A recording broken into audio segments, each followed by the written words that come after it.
Hi అండి, ఎలా ఉన్నారు? అందరూ బాగున్నారా? ముందుగా తెలుగు వారందరికీ నా నమస్కారం. అదే కదండి మన సంస్కారం.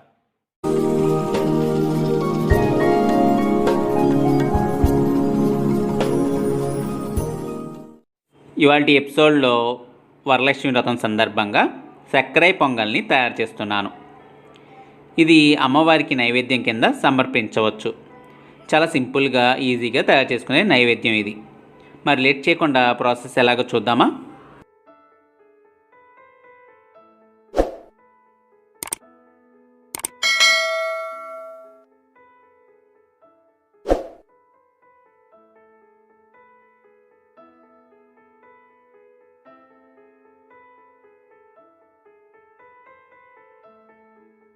ముందుగా లోతైన కడాయి తీసుకుని 1 కప్పు బియ్యం, 1/2 కప్పు పెసరపప్పును వేసుకోవాలి.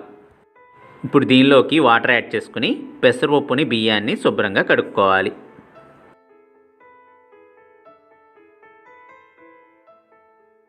వాటర్ అంతా వంపేసి దీనిలోకి 4 కప్పుల నీళ్ళని యాడ్ చేసుకోవాలి.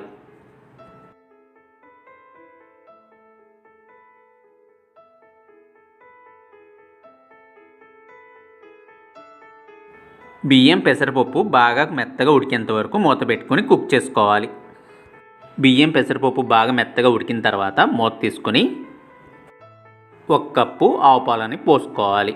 బియ్యం 1 కప్పు అయితే పాలు 1 కప్పు. మొత్తాన్ని ఒకసారి కలుపుకొని కొద్దిగా జాజికాయ పొడి, అలాగే యాలకుల పొడి కూడా వేసుకొని మొత్తాన్ని ఒకసారి బాగా కలుపుకోవాలి.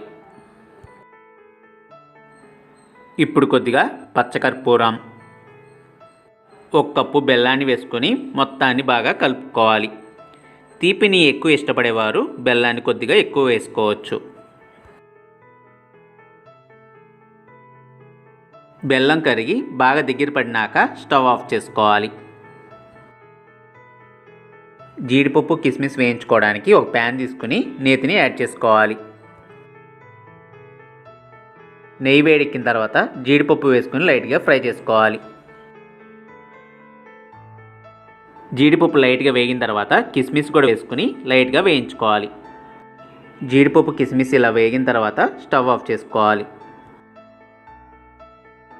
మనం ముందుగా తయారు చేసుకున్న సక్కరై పొంగల్ని ఒక బౌల్లోకి తీసుకుని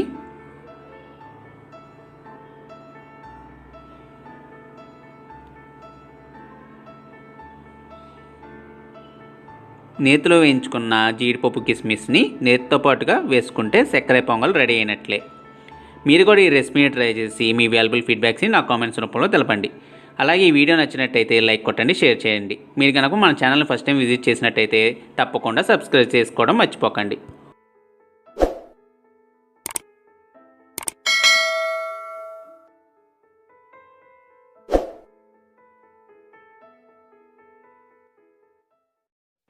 మీకు మన ఛానల్ వీడియోస్ నచ్చినట్టయితే మన ఛానల్ని సబ్స్క్రైబ్ చేసుకోండి. అంతేకాకుండా మీకు మన ఛానల్ వీడియోస్ అప్లోడ్ చేయగానే మీకు రీచ్ అవ్వాలంటే పక్కన ఉన్న బెల్ సింబల్ని ప్రెస్ చేయండి.